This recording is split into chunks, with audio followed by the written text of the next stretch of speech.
Hey guys, welcome back my channel Preeti cooking house. স্বাগত সকলকে। তো কেমন আছো সবাই? আশা করছি অনেক অনেক ভালো আছো। আমি অনেক দিন পরে ভিডিও আপলোড করছি, অনেক কিছু সমস্যার জন্য ভিডিও আপলোড করতে পারিনি।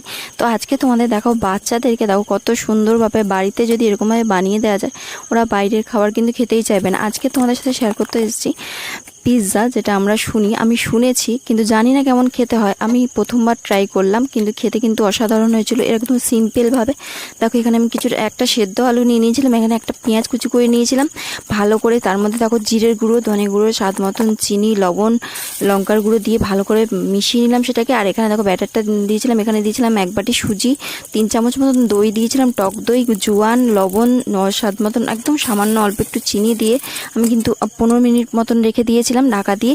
তারপরে কিন্তু এটাকে ভালো করে দেখো, এই প্রথমে আমি হালকা অল্প একটু তেল দিয়ে কড়াইতে সেটা আমি ব্যাটারটা দিয়ে ওপর দিয়ে কিন্তু সেই ডিমের সঙ্গে যেটা মিশ্রণ করে রেখেছিলাম সেটা কিন্তু দিয়ে দিলাম।